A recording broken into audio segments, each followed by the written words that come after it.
I think we good. I think we good. I think we good. Let's get this started, y'all.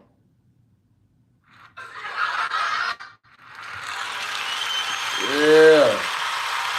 Yeah. Yes. Yes. Yes. What's good, y'all? What's good, y'all? What's good, y'all? What's great? Thank y'all for tuning in to another episode of Can the Brothers Get a Rap podcast. I'm your host, Ashley Lovechild. Thank y'all for tuning and tapping in each and every Thursday, each and every Sunday, 10:30 p.m. And it's always love each and every time that y'all tap in.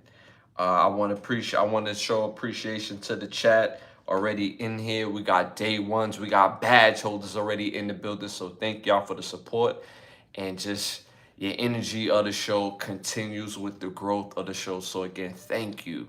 We're on the road to 20,000 subscribers. We're a little over 11,000 subscribers. So continue to like, subscribe, and share. There's also membership portions in the page. Different memberships are granted different access. So make sure you tap in and take advantage of being a badge holder.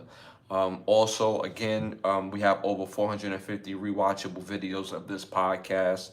So again, continue to like, subscribe, share, hit that all notification bell. Just never know what I'm gonna pop out throughout the week because I do very often.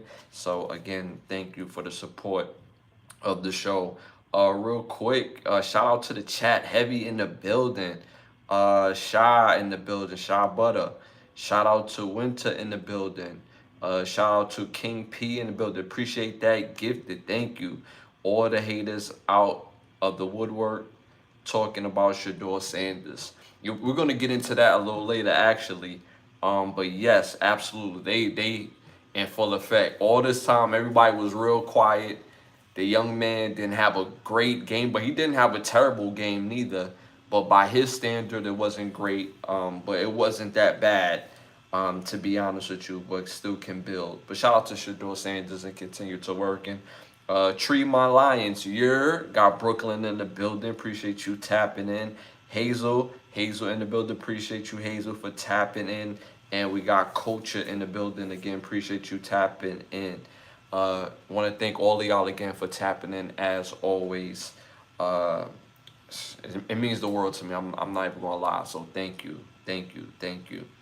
Uh, let's see what else we got going on. I want to thank the presenting sponsor of this podcast, which is Button Snap. So you get the finest of movies, shows, documentary, and original content for your viewing pleasure of $4.99. Again, that's Button Snaps. That's button hyphenated sign snaps.com. That's the word button hyphenated sign and the word snaps.com. Make sure y'all tap in. Also, for everybody that's been supporting my new EP, thank you for your support.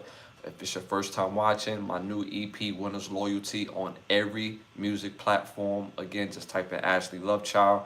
And the newest one will pop up. 6 songs of pure fire, especially for my hip hop fans. So I want to say thank y'all again for supporting my new EP. Let's get started. Let's get started. I'm excited. I'm in a great mood. I'm excited. I'm ready for the jokes. I'm ready for all the energy of the show. I'm ready for this chat to be super engaged. And yeah, I'm just ready, man. I'm like I said, I'm in a great mood. It's Sunday night. A lot of great and positive things happen, and some great things haven't happened. But guess what? Don't lay in negativity. That's my secret. I don't lay in negativity. Whatever things happen that are negative, yo, ain't nothing a good nap. Some understanding can't clear up. So again, ain't nothing like moving forward and staying in positivity for real. Uh, first segment of the night. First segment of the night. Tap in, tap in, tap in, tap in. Popular opinions. And y'all already know, y'all, these are not my questions. These are the world's questions. So stick to the answers in the questions. This segment is brought to you by OUV Records. Uh, when you go to Instagram at OUV Records, you can stay in tune to the latest music and merchandise, as you can see up here, right? The label model is create, document, and inspire. So make sure you tap in at OUV Records on Instagram. All right, y'all. First question of the night for popular opinions. Greatest movie of all time. Greatest movie of all time. Well, I should say greatest movie of all time on this list. Greatest movie of all time on this list. Number one, LA Confidential. Number two, Godfather. Number three, Schindler's List. Number four, Casablanca. Again, let me know what y'all think in the chat. Greatest movie of all time. Greatest movie of all time, but on this list. Number one, LA Confidential. Number two, Godfather. Number three, Schindler's List.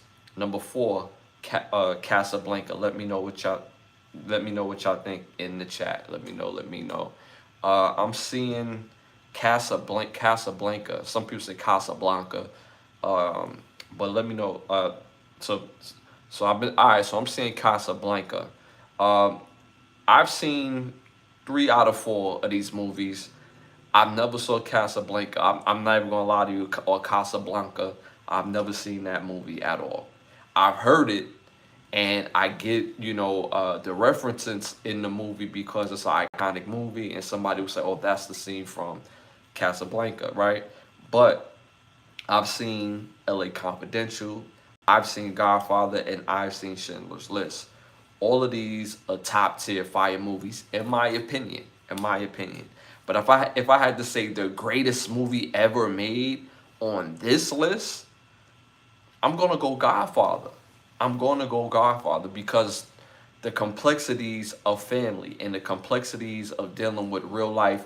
Now, mind you, it was laced in mafioso killings and things of that nature, but it also laced in behavior. It also laced in family structure, family situation, family business. So just from that intrigue alone and the dynamics from each brother and dad, it's just a fire movie, and always forgotten, which is the sister, the relationship with his daughter as well, because remember she was married, and the guy was he wasn't a nice guy or whatever. He used to wallow up pretty good. It was the lady played the wife.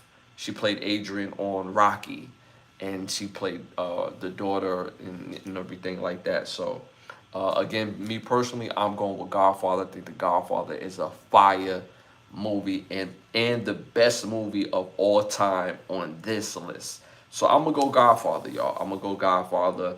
In the chat, I definitely saw Casablanca. I'm seeing Godfather as well. The rest of the world at 43%, mind you, over 7,000 people voted on this, went with LA Confidential. LA Confidential. I'm not mad at that. I'm not mad at that at all. LA Confidential is a fire movie. If you've never seen LA Confidential, must go see it. I think LA Confidential, it hits on so many different levels because of the subject matter they chose to speak about in that particular movie. So I don't want to ruin it for anybody that haven't seen it or spoil it for anybody that haven't seen it. So all I'm gonna say, LA Confidential is a must-see movie. The best of all time on this list, again, I'm going with Godfather, but the rest of the world went with LA Confidential. So can't be mad at that. All of these are great movies. All of these are great movies. Schindler's List I haven't seen in quite a while, but I remember it being a good film. But I have to rewatch because movies hit different when you're an adult compared to when you watch them as a kid. You just have a different perspective on it.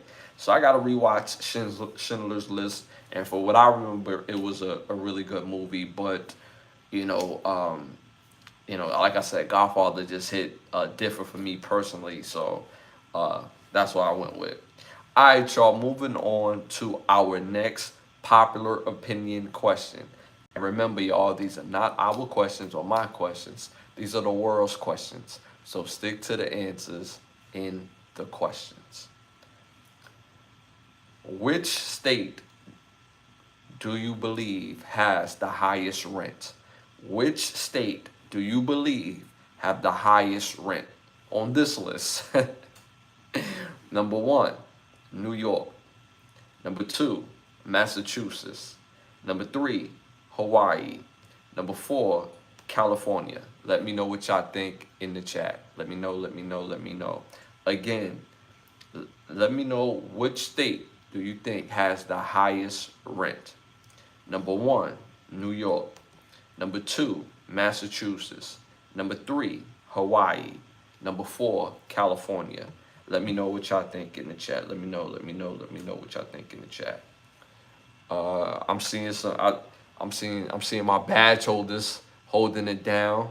A shout out to Solo Slim in the building. Appreciate you tapping in. I'm seeing California in the chat. I'm seeing New York in the chat.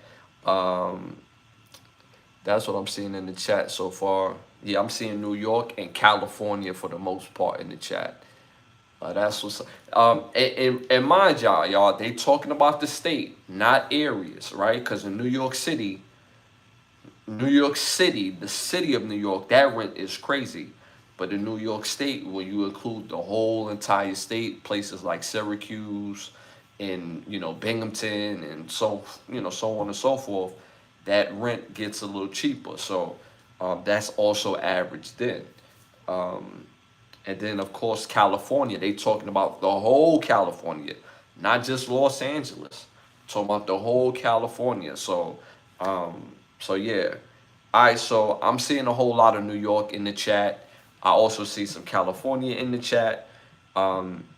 Me personally, I'm going to go with Massachusetts. I don't think people realize how high Massachusetts rent is. And the only reason why I know for real is because when I was in college, I was planning on going to a school in Massachusetts, and I seen how much that rent was back then, and I know that rent done quadrupled now. So I'm gonna go with Massachusetts. Again, it's the state.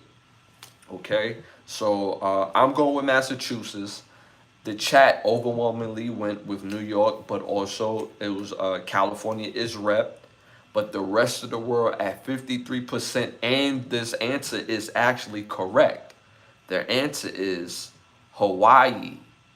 Hawaii has the highest rent on this list and in the world, as far as in the States, is Hawaii. The average rent in Hawaii stems for $1,500 to $3,600. Again, that's the whole state of Hawaii. Obviously, if it's New York City, we talking about 4,200, 5,400, 5,000. In Miami, we talking about 5,500, 8 grand, but that's not the average, right? It's included into the average of the state. Miami's, as cheap as expensive as Miami is, a place like Vero Beach in Florida or the Villages in Florida is considerably dirt cheap compared to anywhere else in the world, let alone Miami. So again, it's the average of the whole state. So out of the whole state, Hawaii has the highest from, again, $1,500 to $3,600 in the state. So it's crazy. 53% was right. So shout out to everybody that voted on that. All right, y'all, moving on to my next segment. Hollywood Need to Ask Us. I came up with this segment because this is a lot of trash ass movies in Hollywood, except for the month of July. Except for the month of July, the only exception, the month of July, movies been popping. Every week is always like 2 or 3 movies to watch. Other than that, it was no reason to go to the movie theater. And Sinners. I'll throw Sinners in there. The time when Sinners came out, in July. That's only a couple times of the year so far, right? But I got better movie ideas or better ideas for movies or a movie series. So Hollywood Need to Ask Us for this episode. I would love to see a movie, Terminator meets The Matrix or Terminator meets Neo. I think that would be an absolute fire movie. If y'all know anything about the Terminator, In the Matrix movies, the foundational person who wrote those movies and wrote the storyline of Terminator and The Matrix is actually the same person. The person actually said that both exist in the same atmosphere or the same timeline. So I would love to see a movie and how it would actually connect, because again, the Terminator movies is all about, machines versus, humanity. But then you have the other world with the Matrix, where you basically have the machines versus humanity, but in a different type of, the way they layered it, it was just completely different. So it's still that same trope, but it was just layered a different way. So I would love to see a movie based on the storyline or that principle or that foundational script where both exist in the same atmosphere, zeitgeist, or whatever. I would love to see again Terminator meets Neo or Terminator meets The Matrix. I think that would be an absolute fire movie. And it will be covered under one of my favorite genres of movie to watch, which is sci-fi. I think it would be absolute fire. They would have to have a fighting scene with one of the Terminators and Neo or anybody that's in that type of realm and world where they could fight. I think that would absolutely be fire. Or Mr. Smith, it would just be fire. So I would love to see that. I would cast for this movie Arnold Schwarzenegger, of course. Keanu Reeves, of course. You can't have the movies without the legends, right? Also, another legendary actor, Lawrence Fishburne. I will also go with Carrie Ann Moss, also known for playing Trinity. And of course, I have to cast Linda Hamilton, who is known for playing, the main lady in the Terminator movies, Sarah Connor. So I would love to see this rock out in real full form. I'm gonna go with the directors of Matrix Reloaded, because that's my favorite Matrix, which is Lana and Lily Wachowski. So I think that would be an absolute fire movie to watch. Again, my idea is Terminator versus Neo or Terminator versus The Matrix. So I think that will absolutely be a fire movie to see. And Hollywood, man, cut the check. Hit me up, hit my bat phone, cut the check, and make this happen. People would want to see this. The people will want to see this. I know this movie would kill at the box office, especially if it's done right. Great script, you got the stars, or the story just has to connect and the action has to be on point. So that's only four major things that y'all have to, take care of. But it's very doable and it's made for a classic movie. So that would be fire. Shout out to Samuel in the building. Appreciate you tapping in. While you're here, hit them likes, hit the 100s. Appreciate the support. It helps with the growth of the show. Thank you for tapping in. All right, y'all. Moving on to our next segment. Moving on to our must-see segment, must-see movies that, I'm going to give y'all each and every episode. We on our 188 episode. So, I'm going to give y'all some more of this heat. Each and every episode, I give y'all that heat for the movies. I'm going to give y'all some more heat for these movies. So, and like last episode, I gave y'all some fire movies. Best Laid Plans, the 1997 version, 16 Blocks, and Deep Cover. My must-see movies for this episode. First must-see movie came out in 1988, directed by Martin Campbell. This movie stars Kevin Bacon, Gary Oldman, Tess Harper, Karen Young, and Joe Dan Baker. This movie is called Criminal Law. This movie's a classic fire movie, y'all. This movie is about a young lawyer who has to defend a very rich man, comes from a well-to-do family. And the cases that he's getting with this young man is all too familiar and you have to see the rest of the movie. I won't ruin it for y'all. So again, make sure y'all go tap in to see Criminal Law. Second must-see movie came out in 1993, directed by Joseph Rubin. This movie stars Macaulay Culkin, Elijah Wood, Quinn Culkin, Rory Culkin, and Wendy Crossan. This movie is called The Good Son. Fire movie, y'all. This movie is so underratedly good. Even still to this day, it holds up. And I didn't even realize Macaulay Culkin's brothers was all through this movie. I didn't even know that. I didn't even pay attention to it back then. But it's a must-see movie. It's about a young man who basically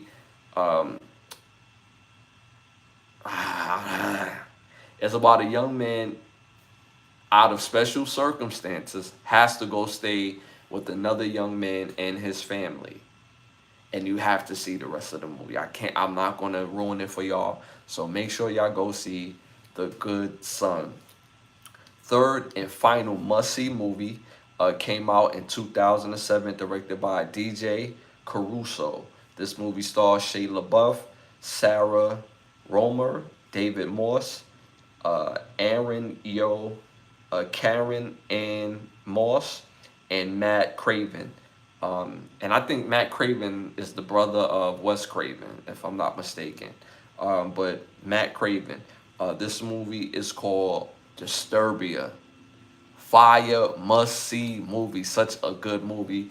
It's about a kid in suburbia, and he finds out that he has to watch the rest of the movie. I don't want to ruin these movies for y'all. I don't want to ruin the experience of y'all watching these movies. These are must-see movies, so make sure y'all tap in to see number 1, Criminal Law, number 2, The Good Son, number 3, Disturbia. Make sure y'all tap into and see those movies.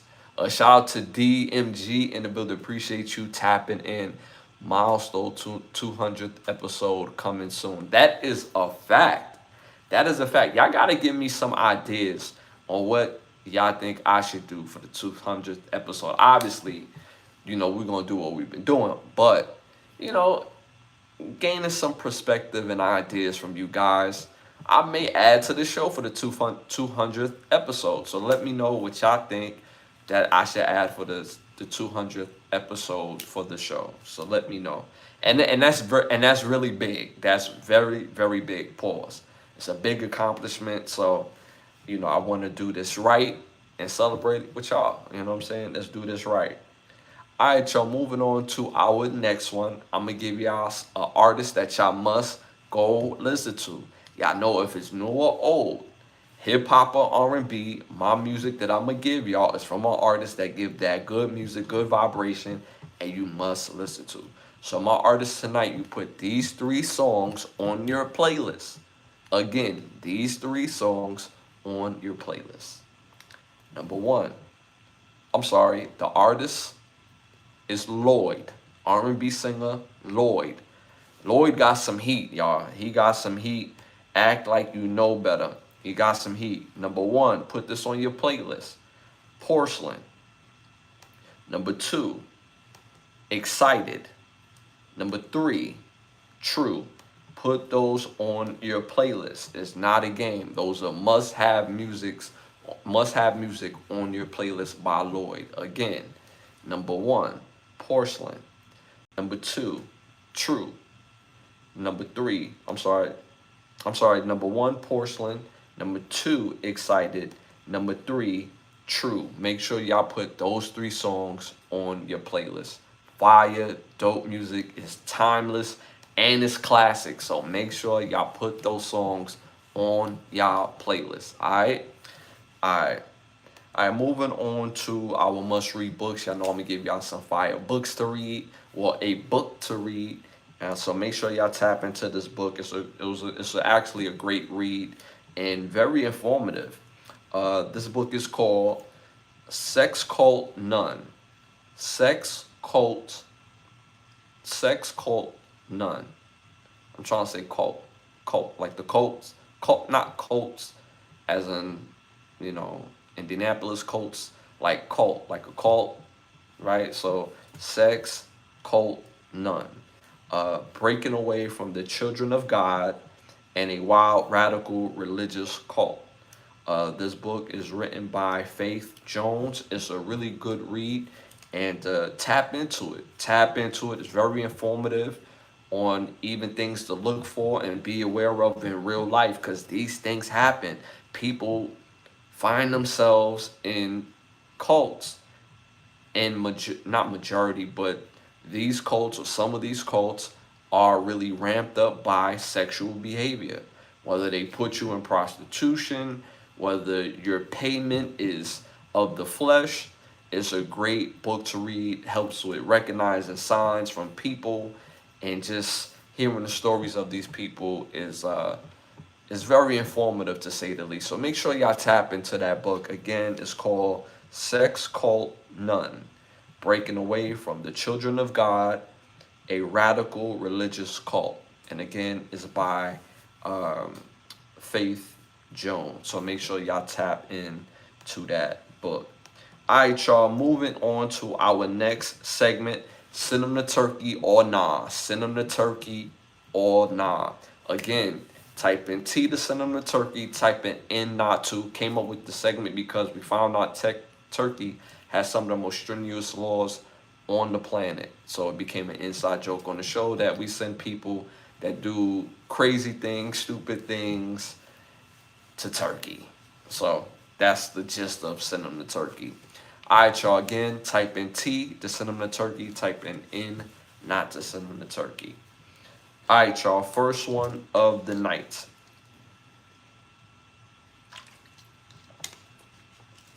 Gotta get that good water in you, you know? All right, first one of the night. Rapper Bow Wow. Rapper Bow Wow, in a recent music video pulled a smoking blunt, out of a man's mouth and put it in his mouth right after. Are we sending Bow Wow to Turkey or not? Hit T for type in T to send them to Turkey. Type it in not to send them to Turkey. Again, rapper Bow Wow, in a recent music video, pulled a blunt out of another man's mouth and put it in his mouth to smoke it. Let me know what y'all think in the chat. Let me know what y'all think in the chat. Me personally, that was weird to say the least. That was weird to say the least. That is not masculine behavior. Very weird. As a rapper myself, I don't smoke, but if I did, I would have my own. I would not take a blunt out of another man's mouth and put it in my mouth. Pause. It's just not going to happen. It's just weird. It's just weird. And on top of that, Bow Wow is not in his 20s anymore. I'm pretty sure Bow Wow was in the later half of his 30s. If I'm not mistaken, he's at least about 36, 37. Like, at this stage of the game, like, he know better. You know what I'm saying? Like, so I just think it was super weird. Super weird. I don't know if that's the new thing, but cut me out seeing it. Definitely I'm not participating in it. I don't even smoke, but that's just weird. I've never seen a man smoke a blunt or cigarette and another man takes it out of his mouth and smoke it. I've seen women do that to men. I've seen men do that to women. I just thought it was just very weird. In the chat, he's working at Walmart in Atlanta. He opens for... I'm not going to say the rest, Vic. I'm not going to say the rest. But it's very weird. Like, we just seen Little Nas X walking down the street of Los Angeles in his drawers. and some cowboy boots. Nobody with him. Just walking down the street. 4 o'clock in the morning. He's tripping on that ooh-wee. For Bow Wow to do this, that's tripping on that ooh-wee-ish. Like, see, my thing is one thing about being a rapper, it's like a license to be cool. You know what I'm saying? It's like you already cool. If you're already cool in your everyday life, that makes it even easier, right? But it's really like a license to be cool. That's a part of the aura. That's a part of the energy, right? It's a part of being original and creating new trends. And just because you're cool, right? I don't know any man, whether that's from New York City, Southern, West Coast, Midwest, that smoke and do that. Like, I've just never seen that, especially not from a high profile artist. I've just never seen that. It's very weird. So the chat, I'm seeing sending him to Turkey. That's what I'm seeing in the chat. We got Biggs in the building. You're one of my bros in the building. Appreciate you tapping in. And a badge holder. Biggs got that badge. He got a badge, man. Shout out to Biggs, man. Appreciate you as always. Indecency on Santa Monica Boulevard, Cowboy Boots Drive. See, I'm not gonna finish that bit because, like, if I say it, I'm gonna start like really laughing for real, and it's gonna mess up, what I'm trying to, you know what I'm saying, get my thoughts together. You know what I'm saying? But yeah, like it was just crazy. He's in cowboy boots, walking down the street, and now you got Bow Wow releasing a video where he's taking the blunt out of a man's mouth to smoke it. It's just weird behavior. I don't know that side of the industry. And then you know what's crazy? The industry, I heard Redman say it. He said the music industry and acting industry is different but the same. He said in the music industry, you can see when somebody's trying to F you. In the acting world, somebody's coming to F you. You just don't see it until it's done and over with. You like, damn, that was crazy. Like, what type of message at this stage of the game? Because at this point, again, Bow Wow is a legend in the game. I give him that. He's a big homie to the little bros in the game. He's somebody that, if you're from that area or just from hip hop alone, some may look up to him. So how is that cool? How is that cool? That's not cool. I don't know nobody that's cool that do that type of activity. That's just a weird thing to do. Yeah, that's the type of trend that needs to be stomped in the ground. It was just a terrible idea. And you got to check your homies too. Whoever's around you got to be like, yeah, bro, don't put that in there. That was bugged out. Don't do that. Who's your homies? So again, yeah, that we need to throw that all away. So the chat sending him to Turkey. I'm sending him to Turkey for that. That was just wild, crazy. All right, y'all, moving on to our next one. Send him to Turkey or nah. Send him to Turkey or nah. Type in T to send him to Turkey. Type in N not to. A Mississippi man goes viral, super viral, after streaming his high-speed chase via Facebook. And it was crazy. It lasted for so long. I don't even know how this ended. But this was crazy for the time that it was on. By the time you look up, this man had about 10 police cars on him. And they're driving high speed, going crazy. His friend, that was the passenger in the car, you can hear him speaking. Bro, slow down. Bro, let me out. Bro, we going to jail. You can tell you hear it in his voice based on what he was saying. He wasn't super frantic, but he kept this thug in check. You know what I'm saying? He kept the thug in check because you could tell he was very nervous about what the repercussion would be. He said, bro, just let me out. I'm better off running than you trying to outspeed some cops, and something's wrong with the tire on top of that, because they kept making reference to the tire, like, damn, we losing tire pressure. So, are we sending him to Turkey or not? Let me know what y'all think in the chat. I'm seeing not. I'm seeing the people saying not sending him, is not sending him to Turkey. That's what I'm seeing in the chat. That's what I'm seeing in the chat. Alligator, Alcatraz to him. Not. But see, here's my thing, right? Here's my thing. That is a no-win situation. And mind you, the cops was on him already, right? Because he had made mention in the video that it was basically a traffic stop and he didn't want to go back. So he could have, you know, he could have been riding dirty, no license, no registration, or no, you know, something of the technical legality, which he probably would have got locked up, and they probably would have released him because it's a small infraction, right? But going on a police chase don't make it any easier, bro. Taking them for miles and miles and miles, and then you got 9, 10 cars behind you. Not only you'll never get a license again, ever in your life, you just took maybe a weekend in jail, maybe a weekend, to not seeing the light of day for the next 3 to 5. Is it worth it?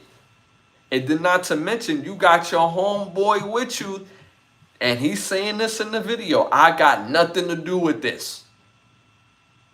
So would his homie be wrong for when he speak to the cops, be like, yo, this was all on bro. Like, I was just in there, I told him to stop, you hit me on the video. I ain't trying to do none of that time. But again, he made this situation worse than what it had to be. That's 6 months off the bat, revoked. So shout out to Rowan Jack in the building. Appreciate you tapping in. Never talk to cops. And Rowan Jack, one of our badge holders, one of our day ones, he said never talk to cops. Here's my thing. As if I'm somebody's friend, you my boy, I'm not letting you take that charge. I'm not letting you take that charge. If I said to myself, you know what? I'm not stopping, bro. And he like, what? Yeah, I'm not stopping. He don't got nothing to do with it. So it wouldn't be on him to take a charge, in my opinion. I'm copping at everything because I chose this lane. That's just me personally. I think it's kind of a cop out, and I'm not saying y'all saying that in the chat, but I'm just saying just in general, you know, in general terms. If I'm somebody's friend and this was my situation, I'm copping everything because this is my situation. How am I a friend to you? I brought you into my bullshit, and then I expect you to take some time? Nah, I'm not no real friend. If I do some bullshit and I know I'm doing some BS, and I expect you to take some time, I'm not your real friend. I'm not your real friend. All my real friends, if we get into some BS and it was my BS and I took it to the next level, knowingly it could go to the next level, I'm copping everything. That's just my principles and my morale. I'm copping everything. So if my friend gets in court and he like, yeah, Ash did all that, I'm not mad at him because I did. Now, if we both was on the same BS and we just, you know what I'm saying, we risking it all, we're going to share some of this work. You know what I'm saying? We're going to share some of this. You feel me? And there ain't no need, and it's not even no need to talk to the cops because we already have the understanding. We're going to share some of this work. If we're going to roll the dice, we're going to roll the dice together, but we're going to share some of this work. Ain't nobody talking to nobody, bro. That's all I'm saying. That's the only time I think snitching is an actual thing. Like I don't expect people who are civilians not to speak to the police. They're civilians.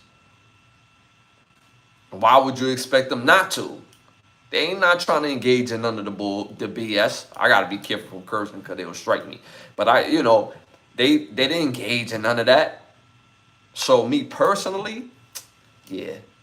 But if we doing this, if we doing the crime, you go in, I'm looking out, and we got that understanding. You get caught, and I get caught. And we gonna roll the dice, we gonna roll the dice. Don't say nothing. That's a snitch who roll over on people based on the same criminality, in my opinion. Shout out to Marlene in the building. Appreciate you tapping in. Hit them likes, hit them 100s. Rowan Jack, then you can go to jail with me, Ash. Rowan Jack is stupid. Marlene, UK in the house. Respect, guys. Like your style. Appreciate that. We got UK in the building. Appreciate UK for being in the building. We be having people from all over tapping in, man. We appreciate it. Again, hit them likes while you're here. Hit them 100s while you're here. Whether you're here all night, whether you're here for the next hour, hit them likes. Stop playing. Hit them likes, hit them 100s. Show love. It helps with the growth of the show. All right, y'all, moving on to our next segment.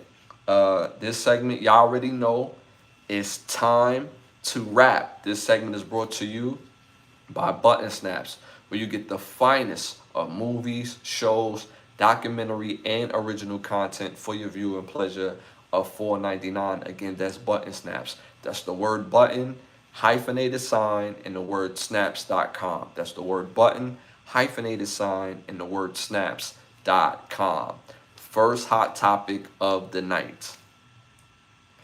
Busta Rhymes, legendary Busta Rhymes, is set to receive an Elite Icon honor at the 2025 Caribbean Music Awards. Let me know what y'all think about that in the chat. Me personally, salute and shout out to Busta Rhymes for his music contribution. Sincerely and genuinely, shout out to Busta Rhymes for his contribution in the music game. Seriously, Busta Rhymes is one of the first superstar rappers I've ever met.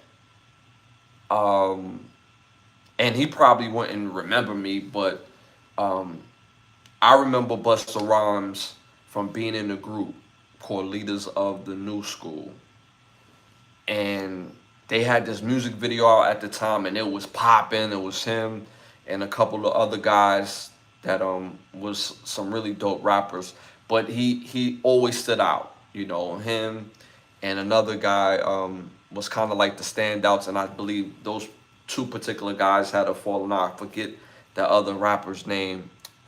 No shade to him, but you know his name is just escaping me right now. I think his name was Ron Browns, if I'm not mistaken. But he was dope, and Busta was dope. And Busta Rhymes' mom used to live right across the street from me, right on Church and Troy Avenue. So I seen him walk into the building. I stopped him. I'm probably like 5, maybe 6 years old.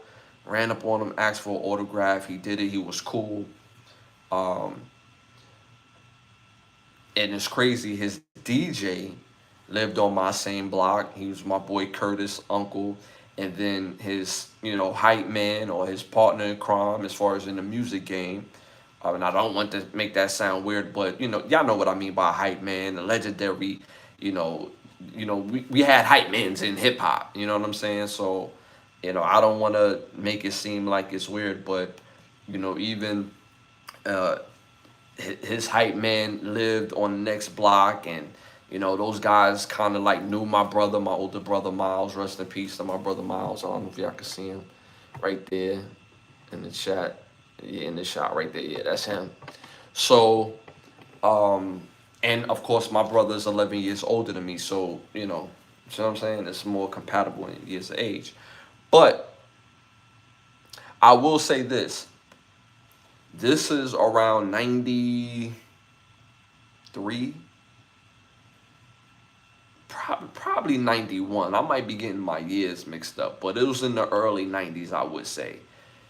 And to see Busta Rhymes, the point that I'm making, to see Busta Rhymes be from the early 90s, we in 2025, and for him to have that staying power, and for him to be a legend in the game, have had amazing fire legendary albums, have some of the most incredible and iconic music videos the business have ever seen. Not just the rap game, but the business. He changed the face of how to do presentations for your rollout, for your albums, for your songs, for your videos, for performing, using TV as a navigational system to sell more records. Like I remember him on the Wayans Brothers, like just using different avenues to gain more traction.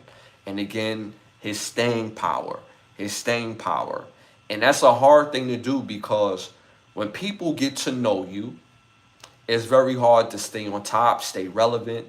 And my thing is, once you're a legend, once you're an icon, you're always relevant. I don't believe in that. But the fact that when he went through his stage of having to be relevant, he did that with flying colors. And to see him in his moment now, receiving his accolades from his music, is very well deserved. Very well deserved. And he's still active in releasing music, still putting out fire. Shout out to my bro Jokey from Jokey Entertainment. He produced one of the songs on Buster's latest album.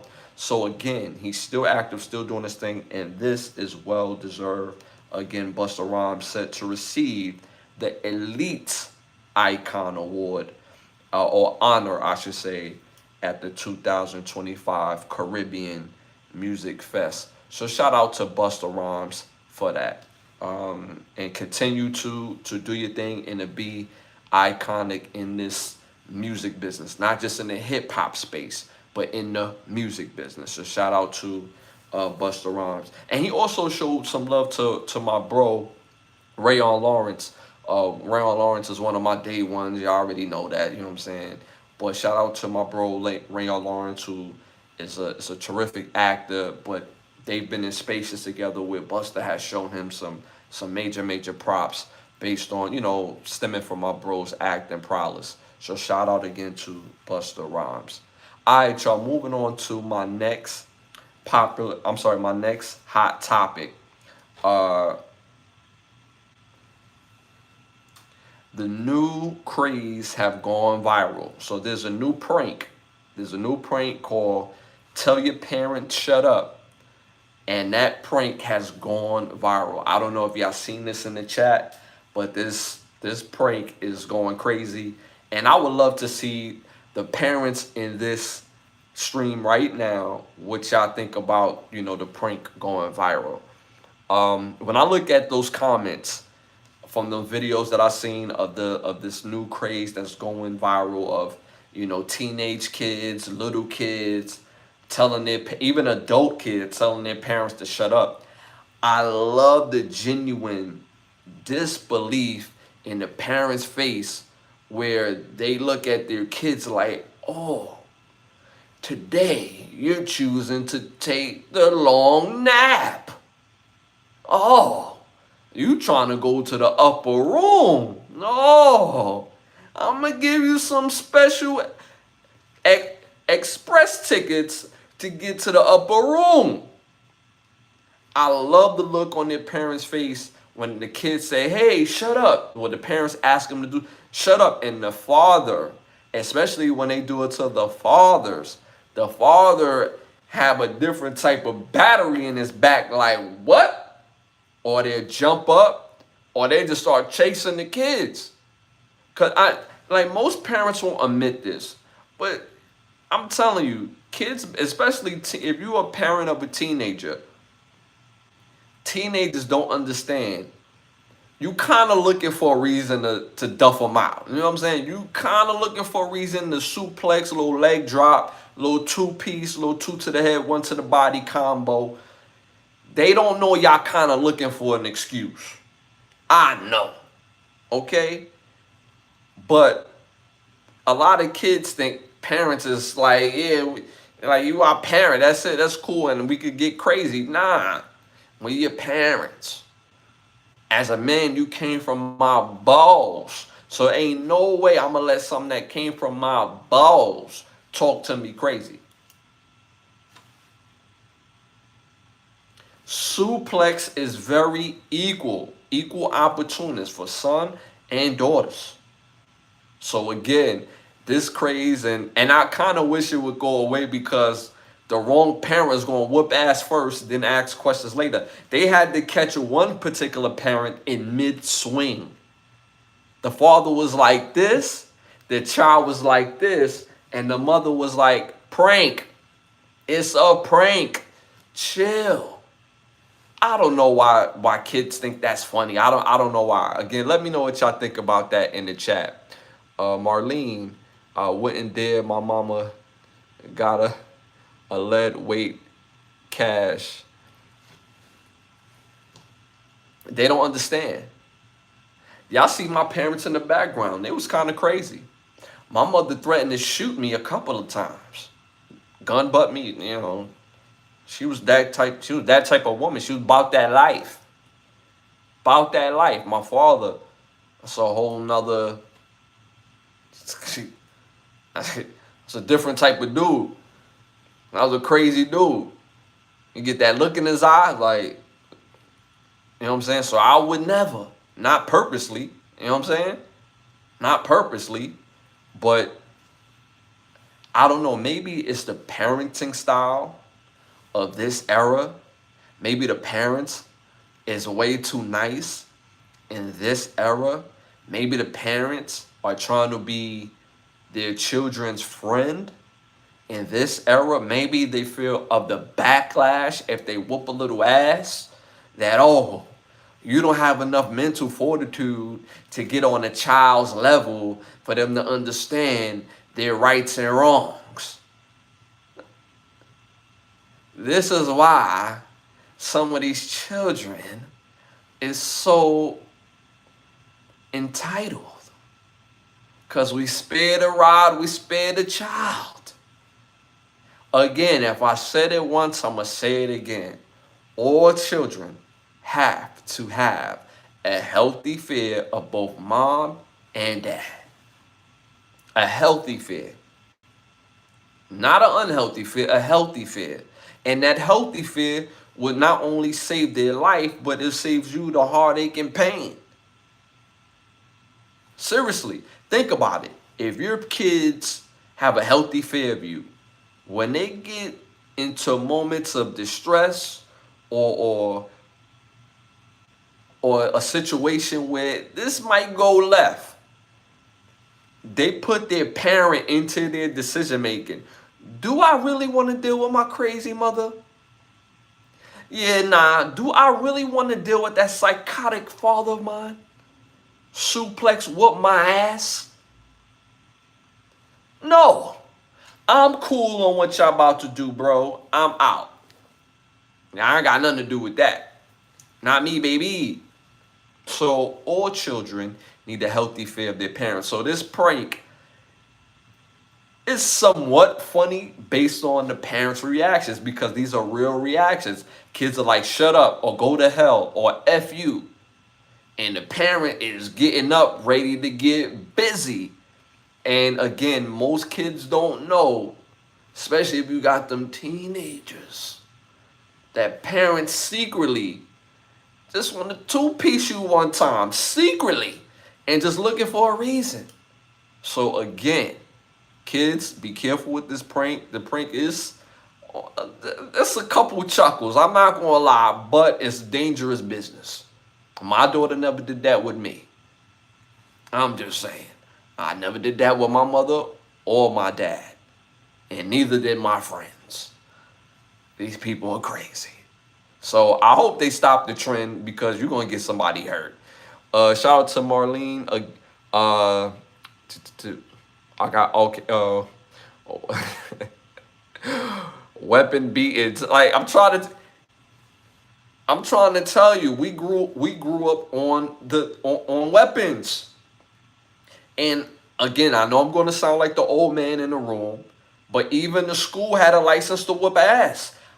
I went to a private school up until maybe like the 6th grade. In this private school, when you mess up, you got to go see the teacher in the front of the class. And you got to put your hand out and you got to get hit. See, and this is a type of private school where it's nothing but melanated kids. You know what I'm saying? So one ruler ain't going to be enough. You ain't going to scare the average melanated kid with one ruler. It might sting a little bit, but we'll eat that. But when you got 8, 9 rulers, the wood joint, you know what I'm saying, rolled up in tape. Yeah, that's the type of again, that's the type of thing we're gonna fear a little bit. You know what I'm saying? Like, oh, she bring out the non-ruler. Let me chill. Let me chill. Spare the rod, spoil the child. So yes, weapons was of use when we was younger. Shout out to Biggs. That's facts. Big facts. Solo facts. True that 100. That I'm trying to tell you, ass whoopings was given at an all-time high. And you know what I'm saying? Respectable, dependable, you know what I'm saying? Well-to-do adults, you know what I'm saying? Well-adjusted, you see what I'm saying? And a healthy fear of what we needed to be fearful of. All right, y'all, moving on to our next hot topic. A judge orders return of rapper Young Thug seized cash, cars, and jewelry. This includes 149,000 plus $426 in cash, a 2022 Chevy Corvette, 2002 Porsche, 2021 Mercedes-Benz Maybach, a 2021 AMG Maybach, a 2021 another 2021 AMG Benz, a 2021 Jeep Cherokee, 2021 Jeep Durango, 2018 Lamborghini, that's the Aventador, and then the 2015 Can-Am Spider. So that's quite a few cars, and some cash. So I'm happy that he's receiving his assets back, because when they strip you of your assets, money, cars, clothes, jewelry, maybe your living situation, it's a rude awakening. It knocks you off your axis. I don't know anybody that, if they don't have their fundamentals, they're not able to move. And the reason why these assets are important is because it felt like Young Thug was in jail for probably like the last 3 years. I could be wrong on the actual time, but he was in jail for some time now. And coming out and coming home to nothing is completely different. Having 6 figures in your bank at bare minimum, and you having these cars that you could maneuver as you so please. You could sell them for cash. You have jewelry that you could move for cash. I mean, you have options that you could basically restart your life, because this case, I mean, before he went in, I mean, Young Thug was pretty caked up. Fighting for your life will drain you, and I believe that this case did what it was supposed to do to Young Thug. I believe this case was meant to crippleize his financials, because the more somebody has and from a certain type of background, have certain type of energy, those people empower the people around them. And that is scary for the establishment. So being that these things happen, his lawyer fees, I'm pretty sure, is well over about $5 million at this particular point in time, which is a lot of money. It's a lot of money. It's a lot of hardcore cash. Not to mention some of his other assets that he probably done lost in this transition. So I'm happy that he got back his assets and is able to basically restart and rebuild. Shout out to Solo Slim, Glad Thug, got his stuff back. That's a fact. That's a fact because again, you don't want to start on zero like that. It's a terrible feeling, and I'm glad he's not. And I'm pretty sure now that he has his foundation being put back into place, does give him opportunity to go make some more money. Maybe get back into the studio. Maybe use this experience to go write a book. Who knows? But he has a myriad of options now that he has some form of finances. So shout out to Young Thug for receiving his things back as well. All right, y'all, moving on to our next hot topic. There's a new trend. There's a new trend. Women. There's a very small percentage of women, and there's no official percentage, but there's a small percentage of women that's doing this. So there's a new trend of, and again, it's a small percentage of women who are now proposing and marrying themselves. Let me know what y'all think about that in the chat. Let me know what y'all think about that in the chat. Small percentage of women are choosing to practice what is called soloagamy. Soloagamy. I've never heard of this term. Soloagamy. Again, this trend doesn't have enough women to have a hardcore percentages based on the 2025, 2024 model. But women are doing this and it's going viral. Let me know again what y'all think about that in the chat. Me personally, I'm not going to make this a broad thing by talking about all women because all women is not doing this. All women is not doing this. But the women who are choosing to do this, good for them. Good for them. I'm happy for them. I'm happy that they chose to propose to themselves and marry themselves. And some of these women are doing this so they could find themselves. I may not agree on how to find yourself because there's other ways to finding yourself. There are clinical, scientific ways that our studies are proved to show that there are different ways to finding yourself. But if they're choosing to go this route, I'm not mad at them because these percentage of women are not the percentage of women that are really in the dating pool anyway. These are not the type of women that are even fit to even that any man will want to marry. Any woman and any man that's going to, especially for women, and the reason why it's especially for women is because women, y'all don't have the power of marriage. Most women understand you can't marry yourself. These particular women are choosing to do so knowing that they really can't for real, but cool. There's no real end game to this. So the women that understand that there's no real end game to this are the ones that men are going to be interested in getting with. There's no way that you'll meet a woman and she says, yes, I used to be married. You're like, for real, how long you was married? Oh, I was married for about 3 years. Really? What would your ex-husband say about you, now as a woman, as a person? What would he say? Oh, I didn't have a husband. Oh, who you was married to? Oh, I was married to myself. Thank you for saying that you're crazy without saying that you're crazy. You're making it easier to be fanned out. So again, I'm not mad at these women that's choosing to go this route because again, these are not the type of women that I would date. These are not the type of woman that any man that's worth his salt, that's trying to do better for himself, or who is on a certain level would even consider to engage in any type of relationship. So I'm happy for them.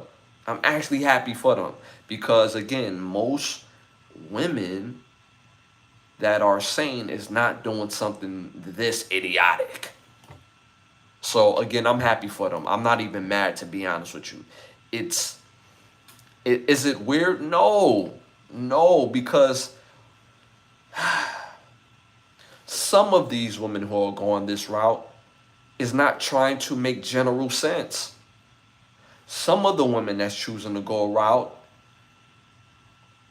are agents of chaos, and they just getting their self out the way. So I'm not mad at this, me personally. Let me check out the chat. Chat. Ain't no way send them to Turkey. What the F?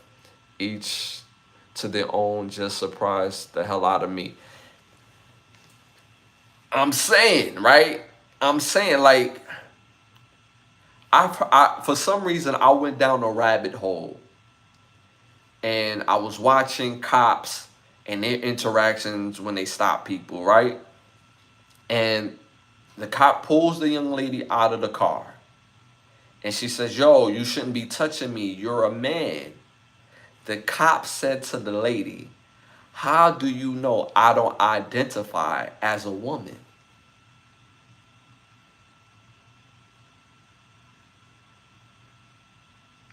So with that being said, all these things are connected.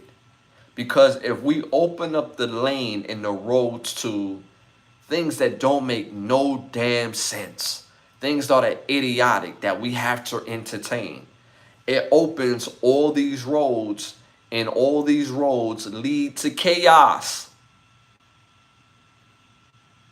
That messed her up. She didn't know what to come back with. She had nothing to come back from that. How do you know I don't identify as a woman?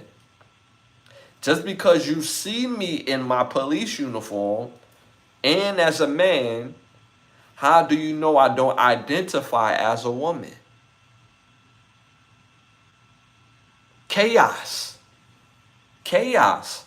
Demented mentality that people are forcing us to entertain.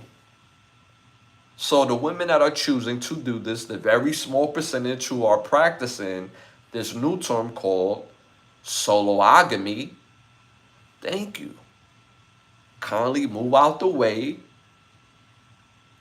for women that I would date and possibly marry.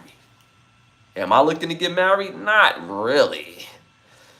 Not in the sense of what the world think marriage is, because I believe marriage is between two people and God. It had nothing to do with the court, had nothing to do with lawyers or anything like that. There's other ways of making sure that people are secure than marriage.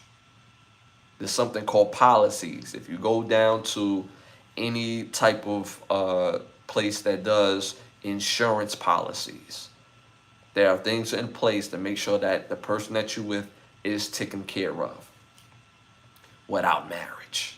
So the form, the business of marriage. I'm not into the business of marriage because as human beings, we are not meant to be alone. That's why the man-woman thing is so prevalent, because I understand that we need each other. In order to have kids, I need a partner, and vice versa. In order to have a family, as a man, a heterosexual man, I need a woman.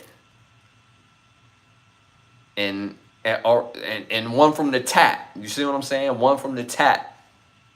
One from the tap, straight from the tap. All mine's from the tap.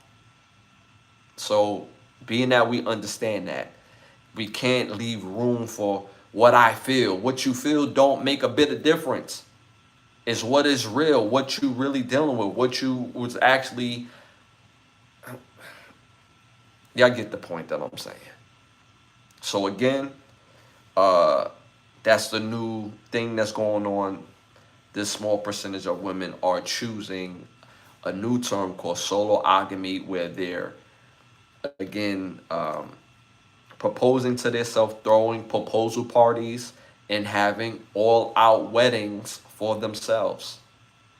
I seen one particular woman that did this, and she's standing there with her mom and her son. And the mom was like, I'm so happy for her. I'm proud of her. She found herself. She found herself. She was always going to be happy because she found herself. And the son is looking at both of these people and looking at the person that's filming them. It's like, I've been dealing with this my whole life. Because he looked like he was about 19, 20. I've been dealing with this my whole life. So, shout out to them that found themselves. Scoot your ass out the way, and we're going to continue to get this party started. All right, y'all, moving on to our next hot topic. Shedeur Sanders. Shedeur Sanders. Oh my God. It's so many levels to Shedeur Sanders with that whole NFL situation. Shout out to Shedeur Sanders, by the way. He just had another game with the Cleveland Browns that he played. He played probably about 4, maybe 5 possessions, if I'm not mistaken. And it wasn't a great showing. And all players is not always going to be amazing at their job or amazing on the field. The mistakes that he made can easily be cleaned up. Easily. But when you're on the field with guys who are not going to be on the team, you're not putting him in a place to show his true talent. If he's on the field with guys that are not going to be on their team. In the NFL, it's not like college. In college, you can have literally about 100 to 10 guys on your team. Literally. In the NFL, you can only have 52.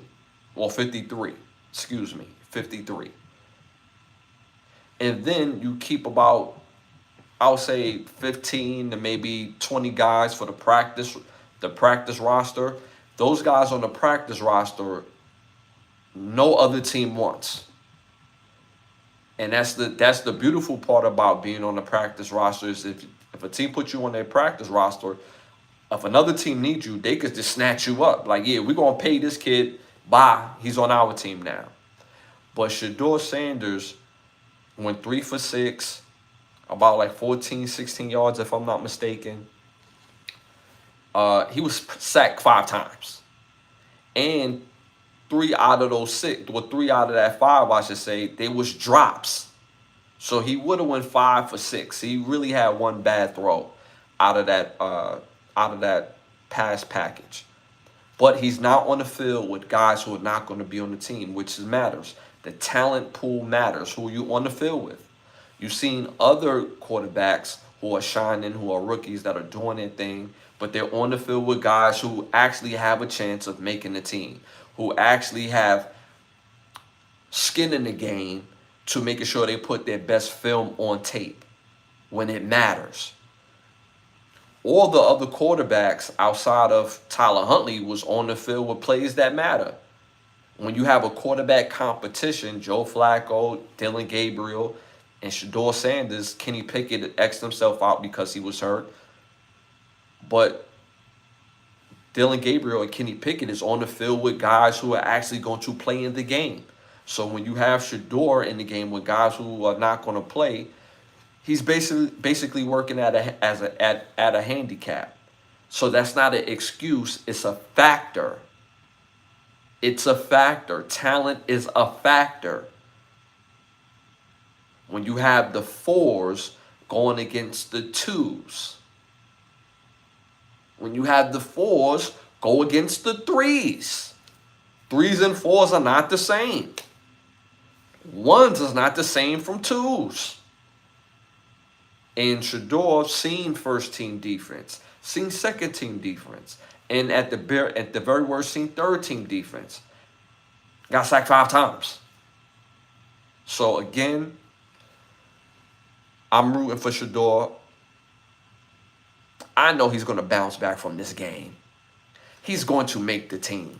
At this point, it's laughable. He's going to make the team. The Cleveland Browns cannot chance him going on the practice squad because another team that will need a quarterback. If you've seen the quarterback play so far, every team doesn't have a solid quarterback. Every team does not have a solid quarterback. So if the Cleveland Browns put Shedeur on their practice team, another team could just come pick him up. So that's not going to happen. They're more likely going to trade him if they had to choose. But he's not getting traded. He's not going anywhere. He's not. And Coach Stefanski has admitted to saying that he's not in the midst of trying to sabotage him. He's kind of like, I don't want to say mocking the idea, but he's kind of like, he's kind of, I'm missing a word, but he's kind of like, I don't want to say pissed off, but he kind of feels a way for people even suggesting that he's trying to sabotage him. I'm not saying he is. Coach Stefanski is a coach who is decorated in the sense of winning awards as a coach. But something is not right. It's not right. Maybe he was a part of the play calling. Maybe he's a part of the team that you got out there with him. All these are factors.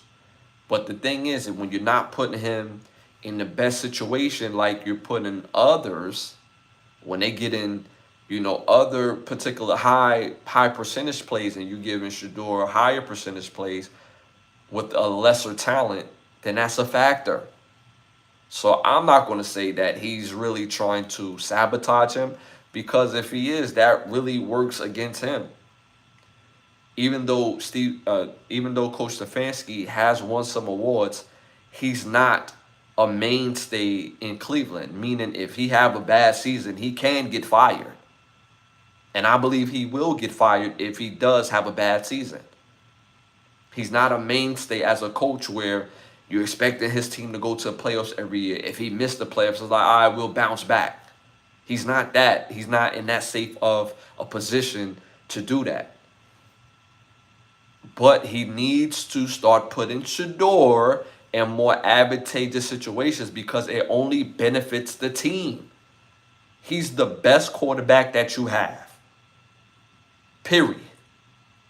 Based on what we've seen, he processed the defense much faster than all the other guys. Very accurate, very strong arm, the most athletic that you have out of the three that we've seen so far. Put him in better situations. So again, I don't think that Shedeur will be cut at all. He will make the team. His impact on the team is already, he's basically a mainstay as far as his impact. The guys love him on the team, and he's a great player. And he's playing the quarterback position, and it matters.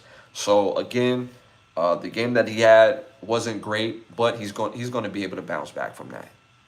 He's going to be able to bounce back from it. I seen this kid play at Jackson State. Seen him play at Colorado. When he went to Jackson State, like, yeah, I don't know if he could really play for real. And tore it up. Went to Colorado. Yeah, that was Jackson State. You did all that at Jackson State. You should have stayed at Jackson State. He threw for more yards at Colorado than he did at Jackson State. He won Best Quarterback of the Year at Colorado with an offensive line that allowed him to get sacked damn near 100 times in the time that he was there at Colorado. I'm just saying. So, and then anybody that know football, because they like to make this joke about, oh, he was throwing screens and checks. And the only time that ever really came up is when Ward and him was jawing each other in their private workouts. And Ward was joking when he said that.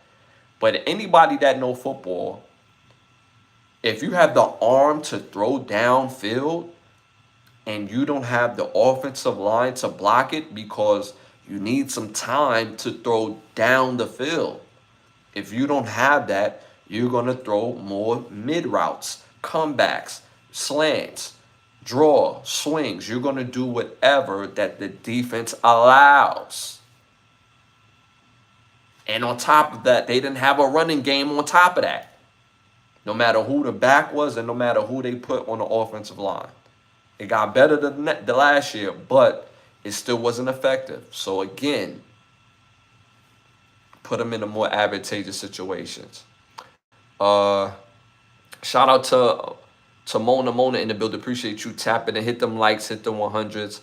How did she consummate the marriage? Oh, you talking about the lady from before. She hired a pastor to do the wedding. She talking about the lady from before. Solo Slim, he just had a bad game. Dude, going to be good. That so, and shout out to King P in the building because he had mentioned Shador Sanders earlier. And again, there's no great player that haven't had a bad game. Everybody's going to have a bad game. He's going to bounce back. He's still the future of that franchise or any franchise he will be attached to. He's a great player, great leader. So I expect to see big things coming from Shador Pulse. So shout out to him. Shout out to Patrick Torres in the building. Appreciate you tapping in. What's up, my dude Ash? Appreciate you tapping in, man. One of our other badge holders. Hit them likes while you're here. Hit them 100s. Appreciate you as always, man. Quick announcement, y'all.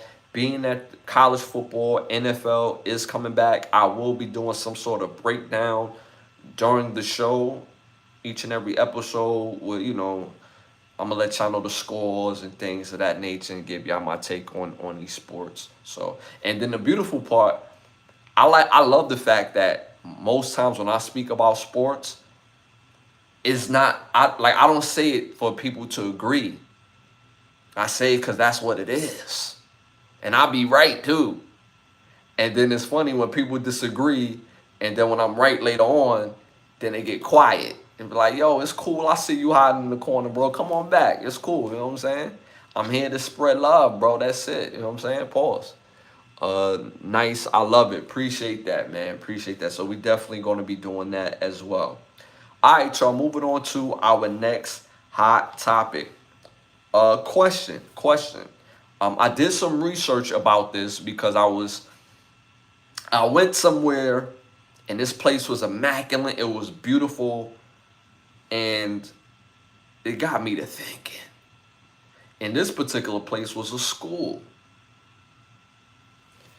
Man, listen. Question. Are Catholic high schools too expensive? Let me know what y'all think about that in the chat. So I did some research. And like I said, I live in Florida.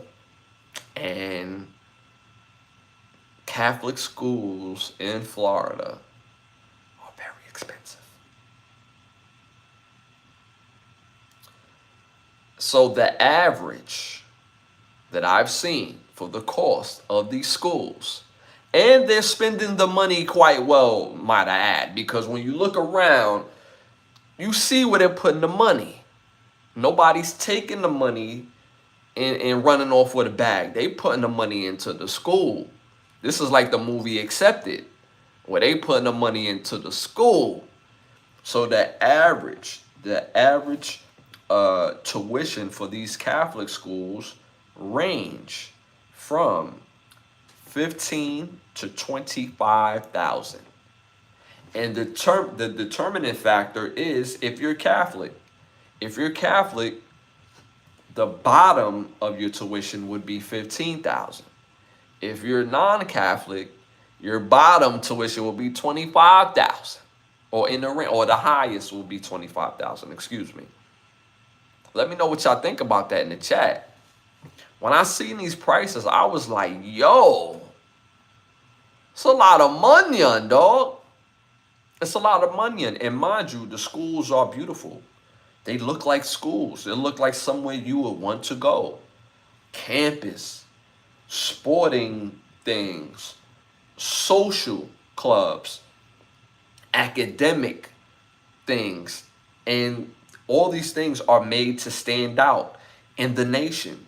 Leading sports programs, leading social clubs, leading academics. But damn, 15 to 25 racks is crazy. And this is 15 to 25 racks a year. And this is high school, y'all. Excuse me. This is from junior high school to high school, y'all. Let me know what y'all think about that in the chat. Solo Slim.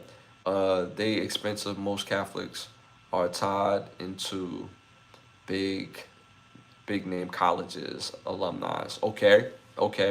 Growing up as a kid in South Bronx, who always attended public schools, I think it's a waste of money to have your kids in the Catholic school. Save that money for college. I will say this though. I will say this because I know the Bronx have one of the most prominent. They have a few actually prominent sports programs in the Catholic school systems. You know, one of my good friends, not one, but several of my good friends that I played football with, you know, back in the day, you know what I'm saying, in college, went to Cardinal Hayes.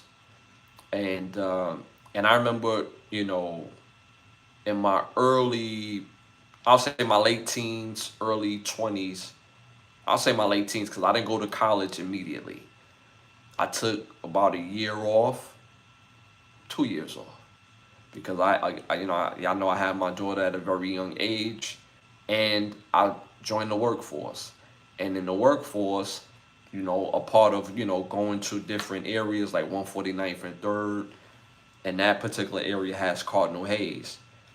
And to see how Cardinal Hayes has blossomed to what it is today, and it was top notch back then. This is like '03, '04, you know, so this is like '02, '03.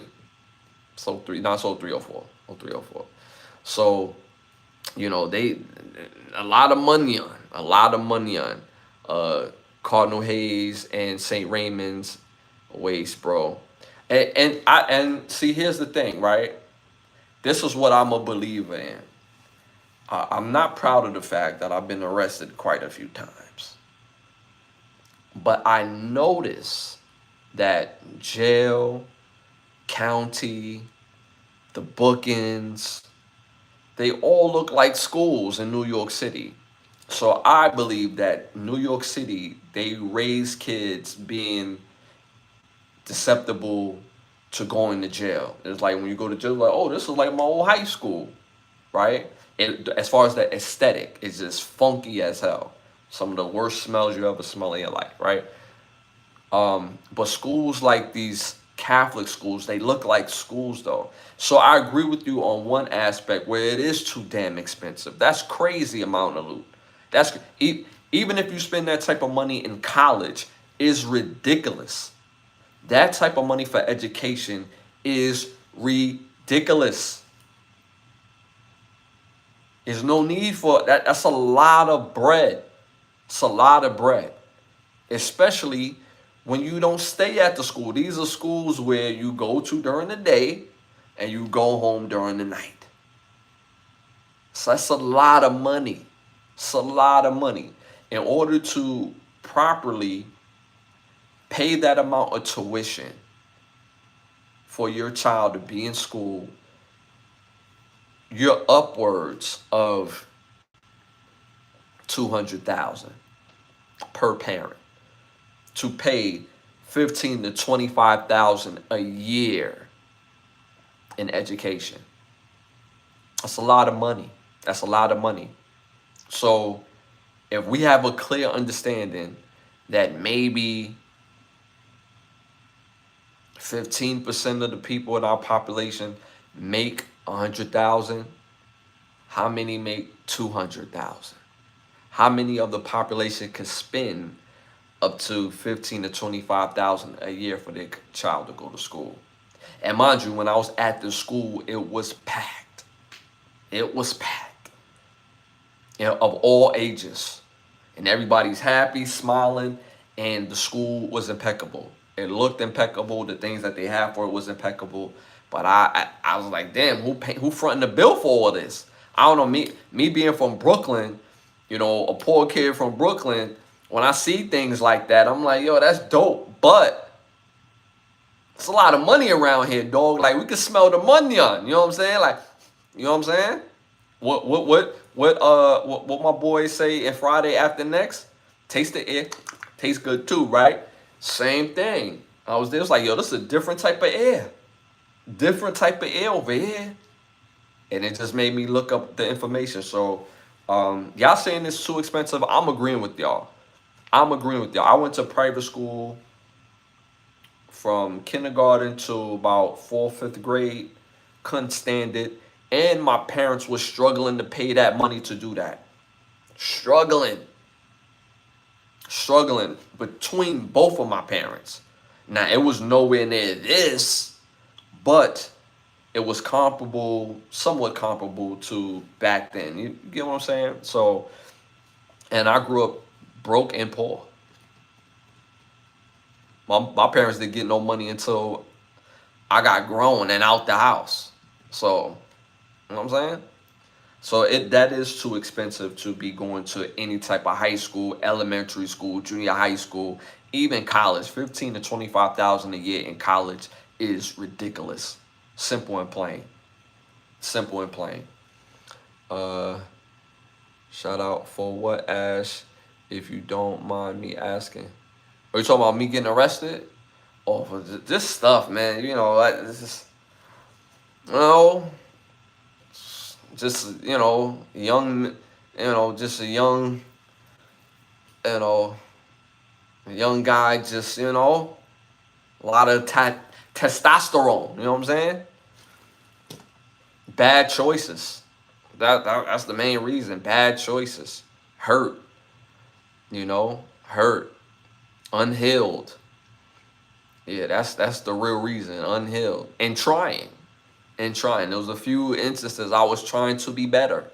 I really was. But the last time I was arrested,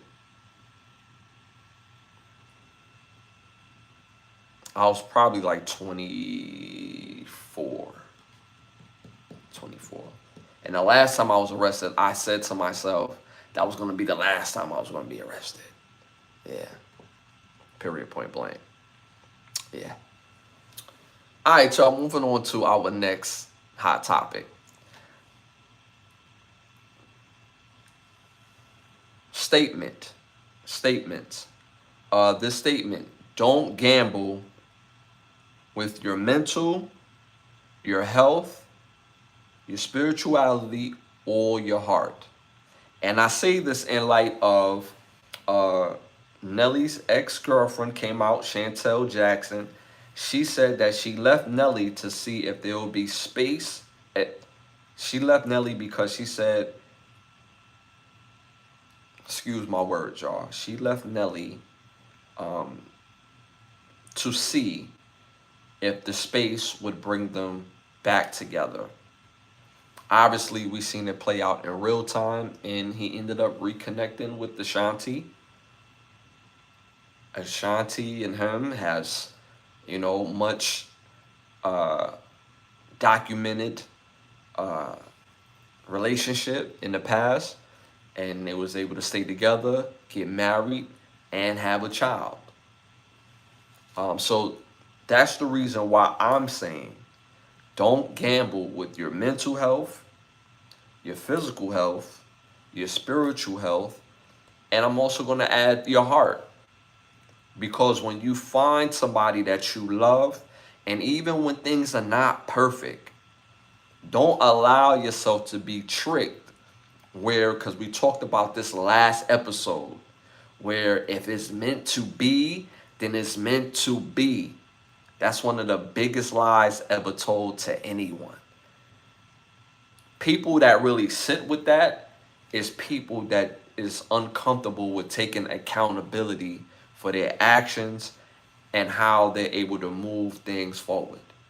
You can't leave things of the matters of the heart, your spirituality, your mental, your health, none of that to chance. You don't sit on the doctor's table and say, yo, if it's meant to be, it's meant to be. No. You want to know what the hell they're going to do. Of course, there's a higher power, which is God, but we can't be so nearsighted and just saying, well, God got the will. God got the will. Yes, God has the ultimate will. Yes, God guides the steps of the doctor to help do a successful surgery or whatever that you have going on. Yes. But that doctor also needs to know what the hell that he's doing. Is the doctor higher than God? Of course not. Of course not. But you have take accountability for what's going on around you. You have to pay attention. So when people don't pay attention or don't want to take accountability to what was either the cause or the effect, they say, well, you know, if it's meant to be, it's meant to be. And you end up losing out. So don't let situations between you and your girl or your boyfriend, ladies, misunderstandings, get in the way of what you think could actually be special, could actually be great. Don't ever say, if it's meant to be, it was meant to be. That's idiotic. Because if it's meant to be, it's not going to happen. You put yourself in situations. When you got that job, it wasn't meant to be. You did the work. And if you didn't do the work, you knew somebody.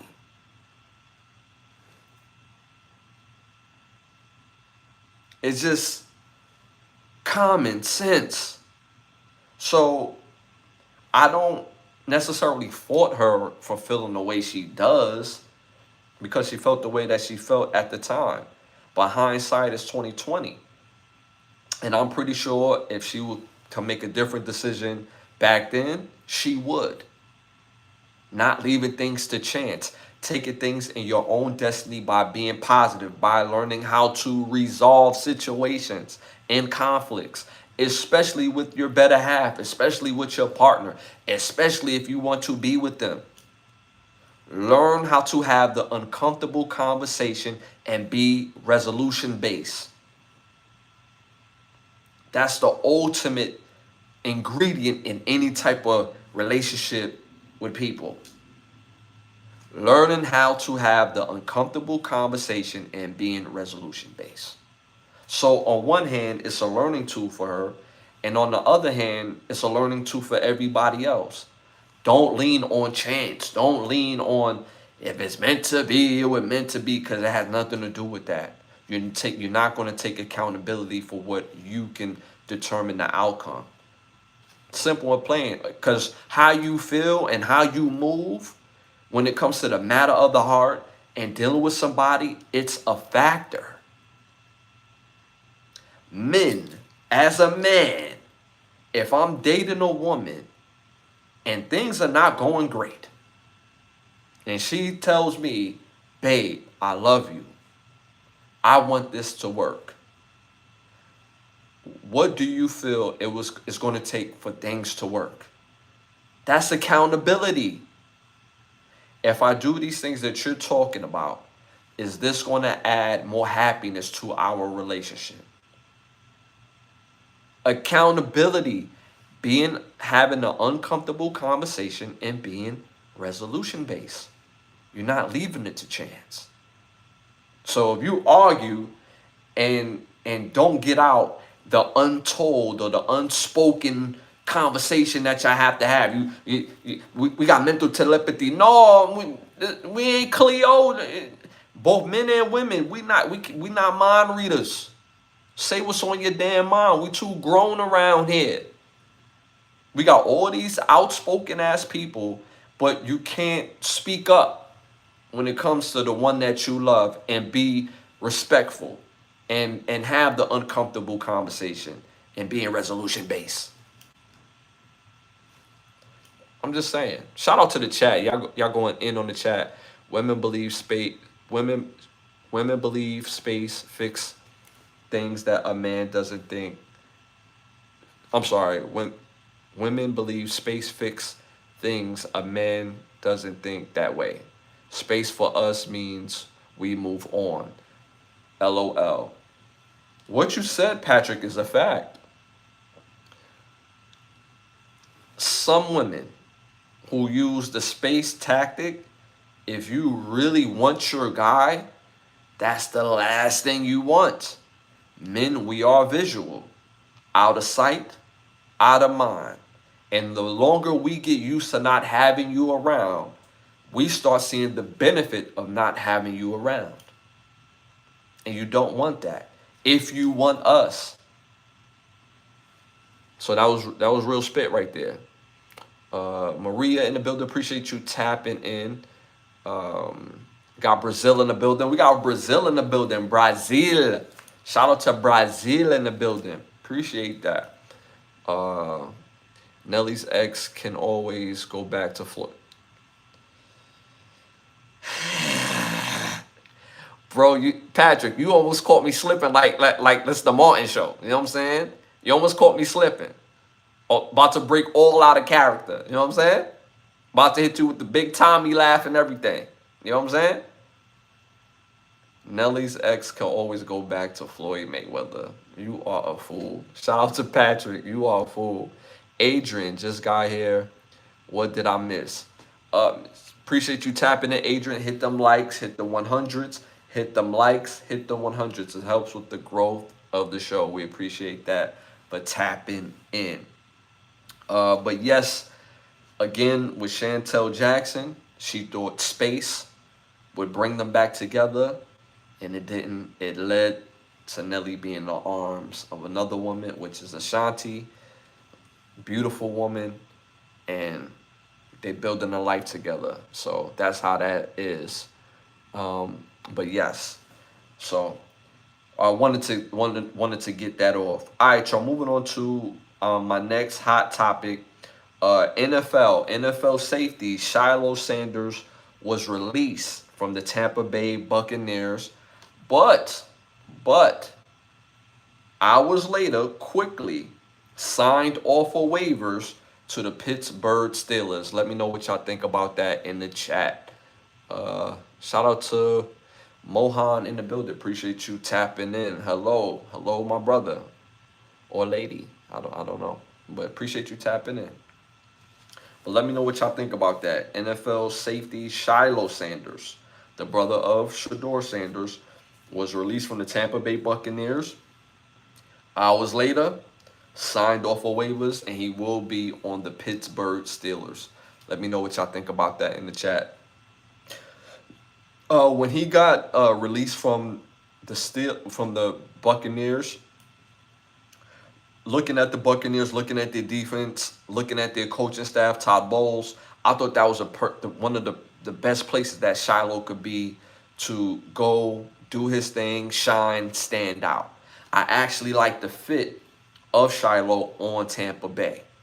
And I actually like the number. I dig the 28 on him. I know he would probably rather prefer 21, but the 28, I like the 28 on him because it makes me feel that he's making his own number and carving out his own lane. So I did dig that. But him ending up on the Steelers is probably even better. The Pittsburgh Steelers are forever and always known for their defense, their stingy defenses. And no matter what era that is in, being a part of that Pittsburgh lineage, that's big time.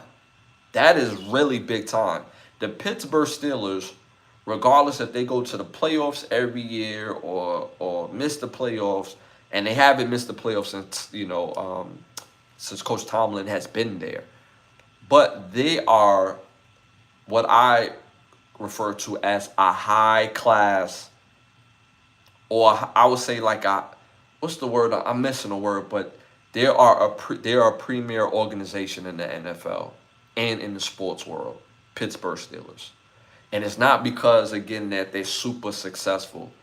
It's mainly because in every era they've been successful. And they've always been a standout organization. So him going there and having that lineage with the Pittsburgh Steelers wearing that black and gold, I don't know if he's going to wear 28, 21, or whatever his number is going to be. I think this is probably even better fit than Tampa Bay. The only thing that he's going to really miss out in Tampa Bay, obviously the fit in their scheme, is not paying those state taxes. Going from Florida to Pittsburgh is different. But as far as football on the field, I can't think of many places better than Pittsburgh for Shiloh to do his thing and to shine. So I thought he was going to get a raw deal because of last game. His last game, he got ejected early because there was an altercation where the player, hit him first and he retaliated. And of course, the referee always catches the second to hit. So I thought that was the main reason that he got cut. But Pittsburgh Steelers seeing his value, and want his services on their defense. So I love this. I love the fact that he's going to be there and he's still going to get an opportunity to shine. Adrian, NFL hating on Coach Prime and his sons. I do believe there is an agenda for them. I absolutely do.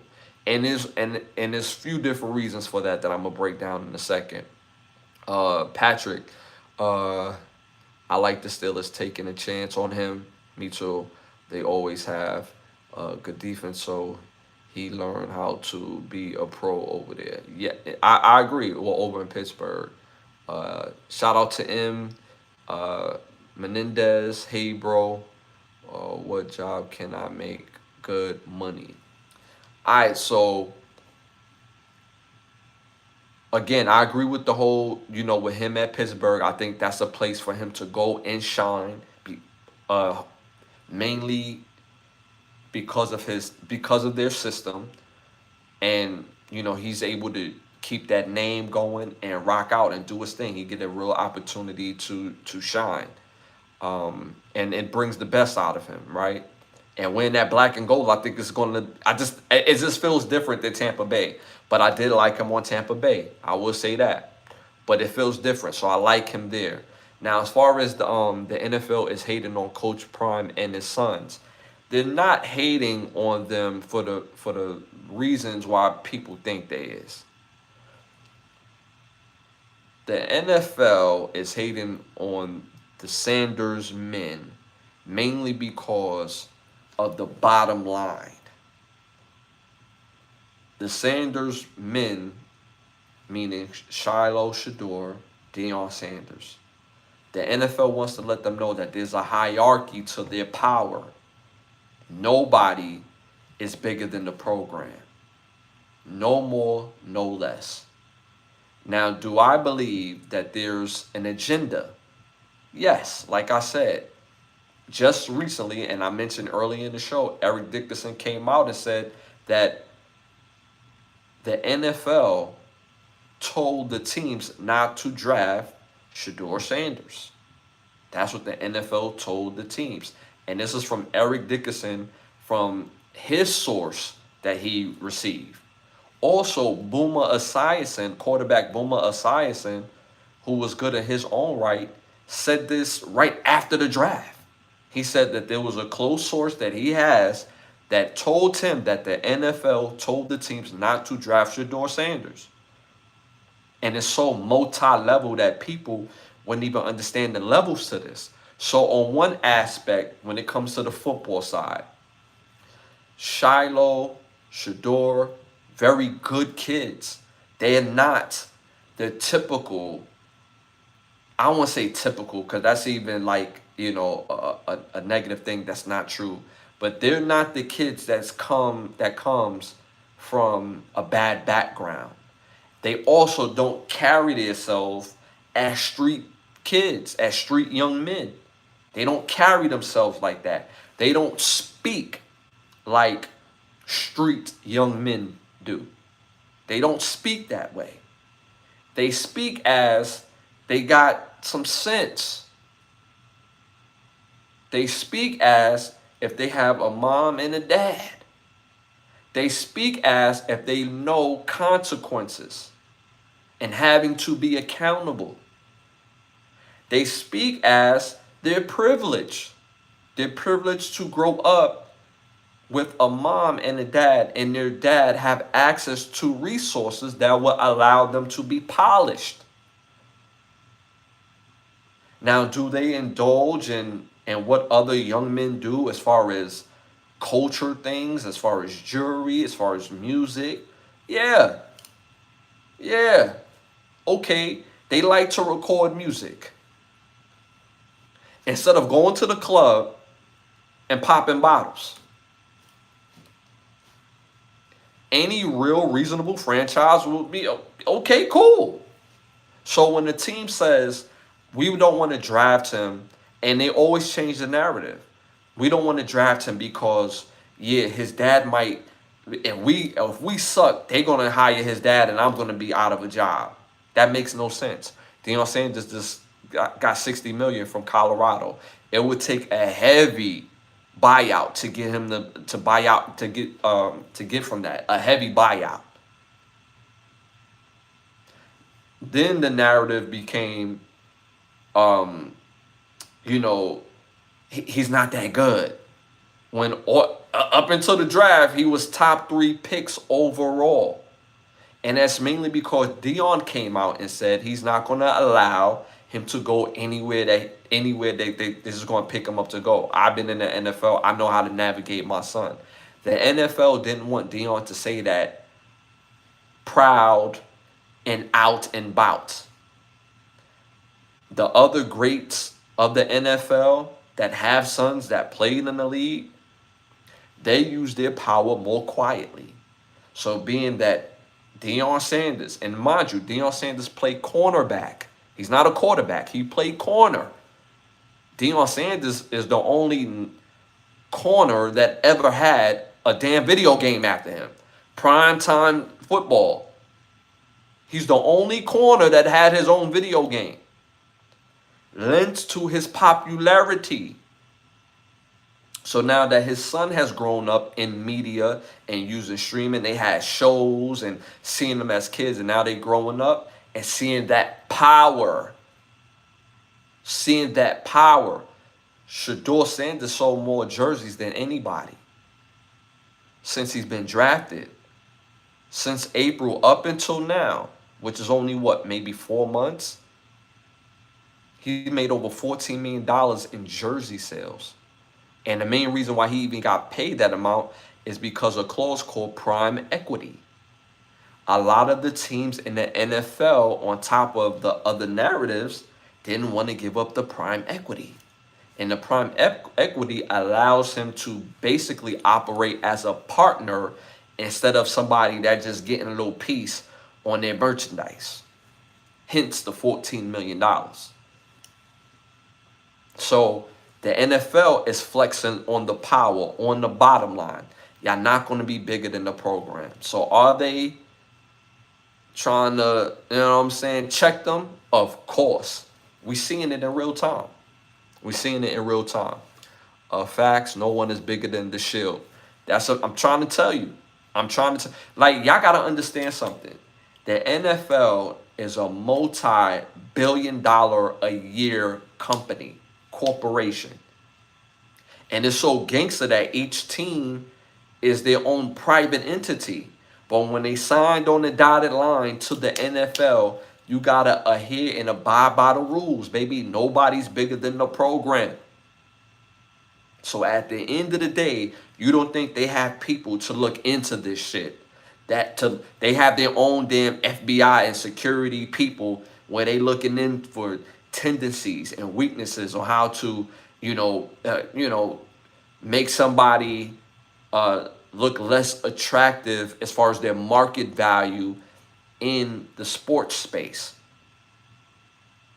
And why do that matter? This is the reason why you see NFL guys get into stuff and don't get into stuff. Some of these guys get into stuff all the time, but these people have the power to turn the story down. When years ago, when Ben Roethlisberger was going through all his rape allegations, they turned the story down.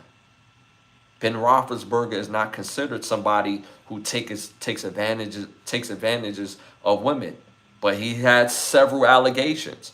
And not to say that he really did it, but he has several allegations. And the NFL did what? Turned it down. So be mindful of what's going on. There's a bigger play. And the bigger play is the bottom line and that power. So, yes, indeed. All right, y'all, moving on to my next hot topic. I'm sorry, I know I'll probably get this name all the way wrong. All right, so I'll probably get this name wrong. Javine Sadine Singha. Sadine Singha. This is an actual person, y'all. All right. Will now admit that she sold the drugs that killed actor Matthew Perry, and she could be facing up to 45 years in prison. Let me know what y'all think about that in the chat.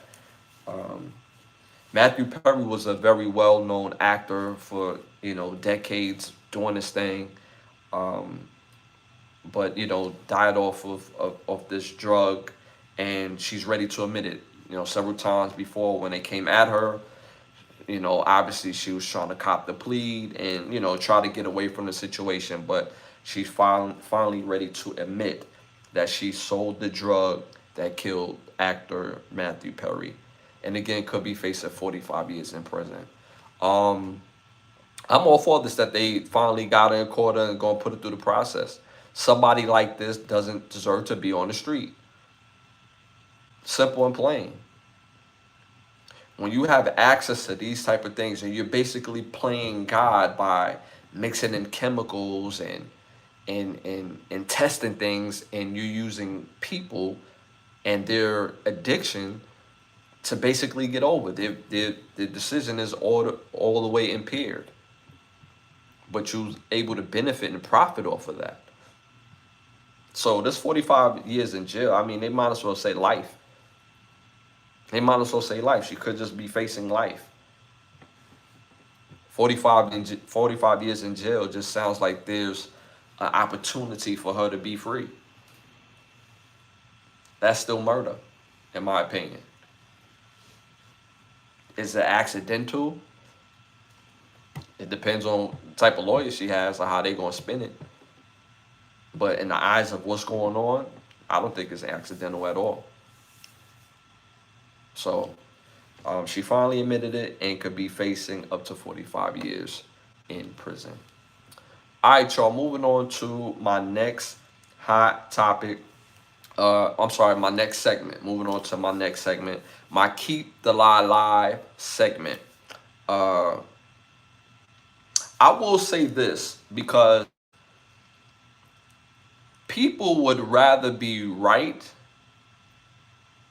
than for things to take its natural course.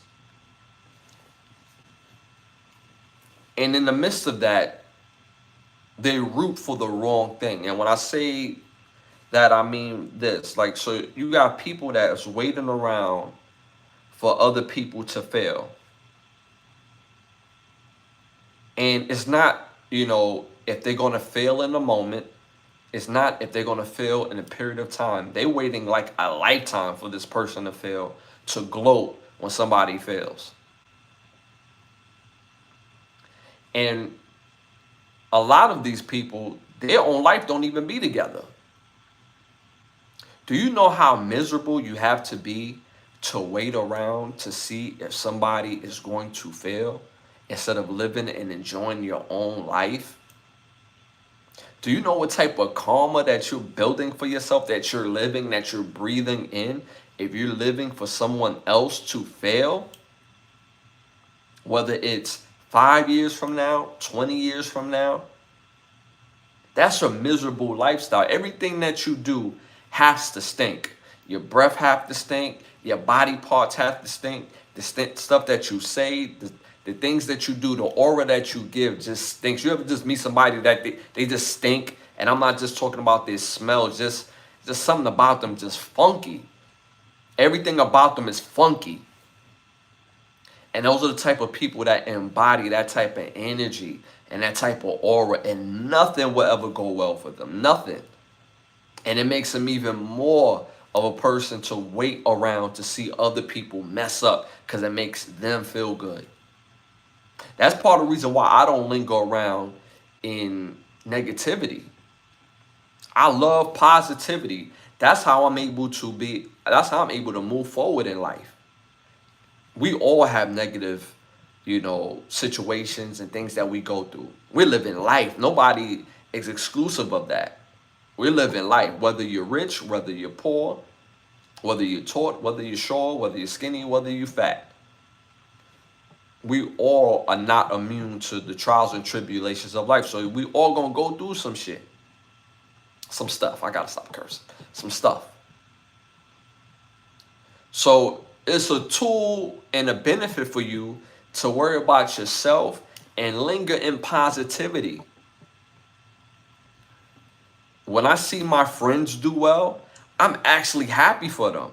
I would actually say, hey man, I'm proud of you. Bro, you was working on this, you was working on that, and you accomplished it. And that's just me. That's just my energy. And it's mainly because if I linger in negativity, negative thoughts only bring negative things. If I linger in negativity, that brings your stress level up. Your body can feel that when you're stressed. And it affects your body parts on how it works. Yes. That's why I don't linger in negativity, even when negative things happen. You can have a moment. You can say to yourself, damn, man, like, what? This is crazy, man. But never say, why is this happening to me? Or why this keep happening to me? Don't say that. Because every time something happens, it's going to feel like it's like you're moving a ball upstream. Like you're moving like this heavy ass ball and you can't get no weight off of you. When every day you're shedding weight, you're shedding pounds. And I don't mean that in a physical sense. I mean in the sense of the pounds of life just weighing on you. And people could tell it's in your face. It's how you carry your body. It's your posture. It's your conversation. It's your smile. It's your breath. Yes. So people have to be very aware. And if you want positive things to happen, you can't linger in no type of negativity. Because ain't no positivity going to happen in no negativity. Simple and plain. But I just find it quite interesting. And I see this all the time in social media. I've even met people in my personal life that linger in negativity, that wait around for other people to mess up because they didn't want to do something that they wanted them to do. Be like, yo, watch them mess up. They're going to mess up. It'd be a whole 10 years later and be like, yo, I told you they was going to mess up, right? And be like, damn, what did you do this whole 10 years? You was sitting around waiting to watch them mess up? When messing up is a part of life? When messing up could actually be something that work out for you, because a part of messing up is a part of making it better and getting it right.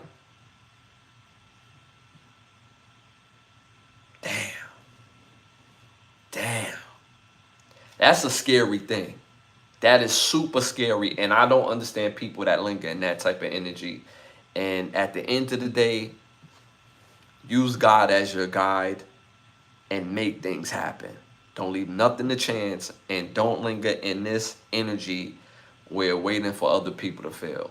Do you enjoy life? Life is much shorter than what we think. Enjoy it. We only get one shot at this. That's my Keep the Lie Alive for this episode. Y'all always amazing, as always.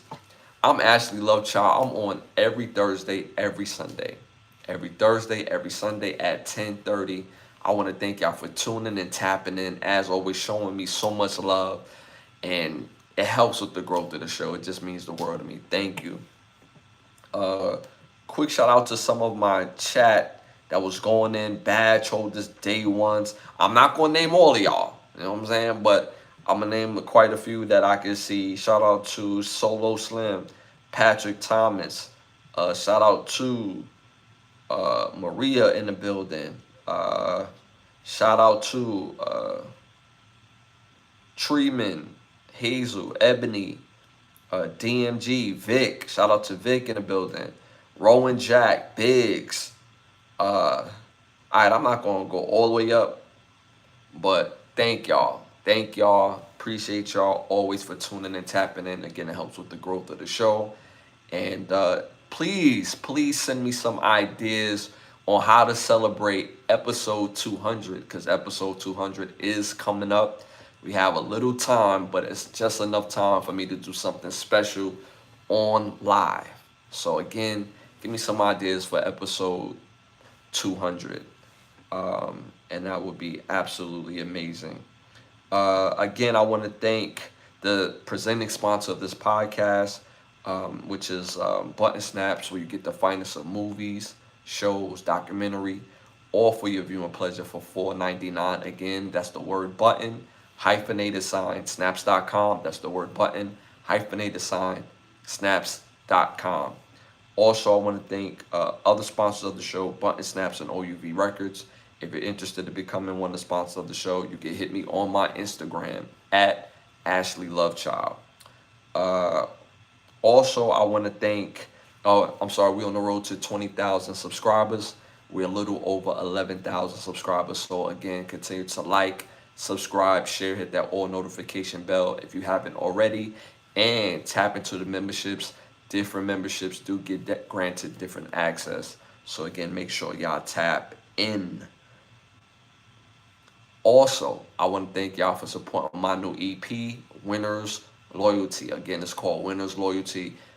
Tap into all music platforms. It'll pop up. Just type in Ashley Lovechild for all my hip hop lovers. 6 songs of fire. So make sure y'all tap in for those who haven't already. And if you have, continue to bump that joint because that joint is fire.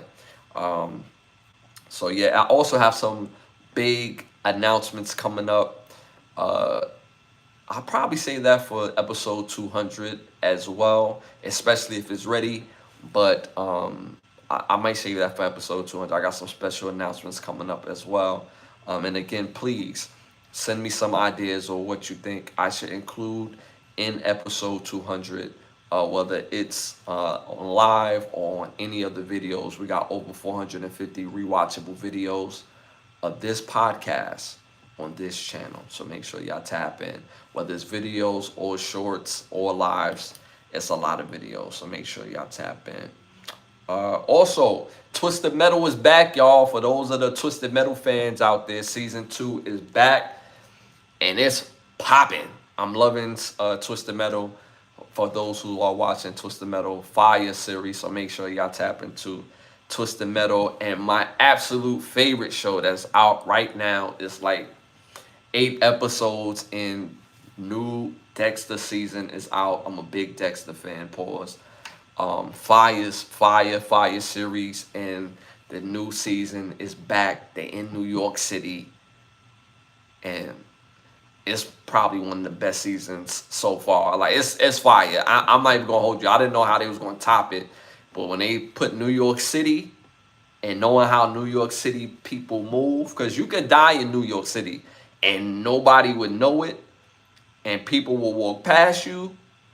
Why are you dying? Now, why are you dead? And for days.